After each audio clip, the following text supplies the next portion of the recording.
ചെറിയ മഴയിൽ പോലും തലസ്ഥാനം വെള്ളത്തിൽ മുങ്ങും. വെള്ളക്കെട്ട് പരിഹരിക്കാൻ സർക്കാരും നഗരസഭയും ഒന്നും ചെയ്യുന്നില്ല എന്ന് പരാതിപ്പെടുന്ന നഗരവാസികൾ ഈ നഗരത്തോട് മറ്റ് താമസക്കാരോട് ജനങ്ങളോട് ചെയ്യുന്ന എന്തെന്ന് കൂടി കാണണം. ഞാനുള്ളത് ഈ ആമിഴഞ്ചാൻ തോടിന്റെ കണ്ണമ്മൂല ഭാഗത്താണ്. കണ്ണമ്മൂലയിൽ നെല്ലിക്കുഴിയിലേക്ക് പോകുന്ന തോടിന്റെ ഭാഗത്താണ്. എല്ലാ മഴക്കാലത്തും ഇന്നലെയും ഒക്കെ വലിയ വെള്ളം ഇതിന്റെ വശങ്ങളിൽ റോഡിൽ കൂടി കയറിയിരുന്നു. എന്താണ് ഈ തോടിലൂടെ നഗരവാസികൾ ഒഴുക്കിവിടുന്നത്? ഇത് ഇവിടെ നിന്നുള്ള ആളുകൾ ഇടുന്നത് മാത്രമായിരിക്കില്ല, ഒരുപക്ഷെ മറ്റു ഭാഗങ്ങളിൽ നിന്നും പട്ടംതോട് ഇതിൽ കണക്ട് ചെയ്താണ് പോകുന്നത്. പാറ്റൂർ നിന്നുള്ള വെള്ളം ഇതിലേക്ക് വരും. ആ ഭാഗത്തു നിന്ന് ഉള്ള വെള്ളം ഇവിടെ പോകുമ്പോൾ വെള്ളത്തിന്റെ ഒഴുക്ക് തടസ്സപ്പെടുന്ന എന്തെല്ലാം ഉണ്ട് എന്ന് നമുക്ക് ഒരു ചിന്തിക്കാൻ കഴിയാത്ത കാര്യങ്ങൾ.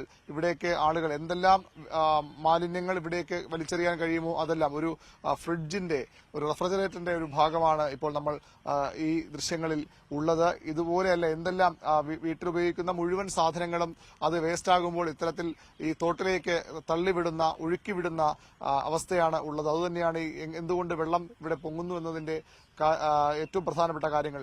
മദ്യക്കുപ്പികളും മറ്റ് പ്ലാസ്റ്റിക് ബോട്ടുകളും ഒക്കെ കവറുകളിലാക്കി വലിയ വലിയ കെട്ടുകളാക്കിയാണ് ഈ ജലാശയത്തിൽ ഉപേക്ഷിക്കുന്നത്. ഇവിടെ നിന്ന് വെള്ളം ഒഴുകിപ്പോയാൽ മാത്രമേ തലസ്ഥാനം വെള്ളത്തിൽ മുങ്ങാതിരിക്കുകയുള്ളൂ.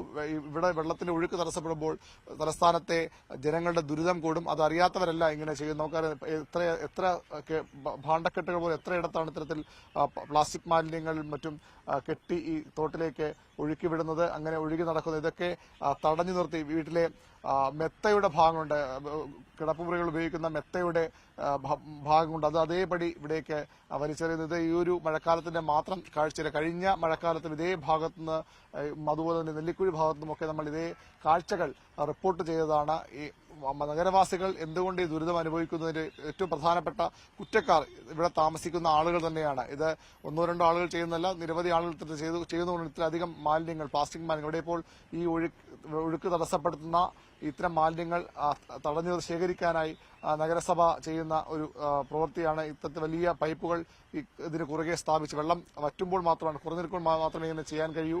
ഈ സ്ഥാപിച്ച് ഇത് തടഞ്ഞു നിർത്തി മാലിന്യങ്ങൾ കോരിമാറ്റാനാണ് പിന്നീട് ശ്രമിക്കുക. ഇവിടെയും ഈ എത്ര കോരിമാറ്റിയാലും വീണ്ടും വീണ്ടും എല്ലാം മഴക്കാലത്തുമുള്ള കാഴ്ചയാണ്. ഓരോ മഴക്കാലത്തും ഇങ്ങനെ ഈ തോട് ഈ രീതിയിൽ മാലിന്യ നിക്ഷേപ കേന്ദ്രമായി മാറുന്നു. മാലിന്യങ്ങൾ ഇവിടെ വലിച്ചെറിയുന്നു.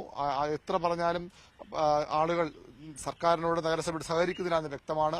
ഇതും കൂടി മാറാതെ തലസ്ഥാനത്തിന്റെ ഈ വെള്ളക്കെട്ടെന്ന ദുരിതം മാറില്ലെന്ന് ഉറപ്പാണ്. ഇങ്ങനെ ആളുകൾ ഒരു മര്യാദയുമില്ലാതെ വെള്ളത്തിലേക്ക് മാലിന്യങ്ങൾ വലിച്ചെറിയാൻ തുടങ്ങിയാൽ തലസ്ഥാനം ഇനിയും ഈ ചെറിയ മഴയിൽ പോലും മുങ്ങുന്ന അവസ്ഥയിലേക്ക് പോകും. ഈ ദൃശ്യങ്ങൾ ശരിക്കും എത്ര ശ്രമിച്ചാലും എത്ര അധികൃതർ പ്രവർത്തിച്ചാലും അതുകൊണ്ട് മാത്രം കാര്യമാകും. നഗരവാസികൾ കൂടി ശ്രമിക്കണം, അവർ കൂടി ശ്രദ്ധിക്കണം, അവർ കൂടി വിചാരിക്കണം, ഞങ്ങൾ വെള്ളത്തിൽ മുങ്ങാൻ പാടില്ല, ഞങ്ങൾ മഴക്കാലത്ത് ഈ ദുരന്തം അനുഭവിക്കാൻ പാടില്ലെങ്കിൽ ഇത്തരത്തിലുള്ള ഈ പ്രവൃത്തി ഇപ്പോൾ ഹരിതകർമ്മസേനയും അതുപോലുള്ള മറ്റ് മാലിന്യ മാറ്റാനുള്ള സംവിധാനങ്ങളുമൊക്കെ സർക്കാരിന്റെ ഭാഗത്ത് ഉണ്ടാകുന്നുണ്ട്. അതുമായി സഹകരിക്കാൻ കൂടി നഗരവാസികൾ പഠിക്കണം.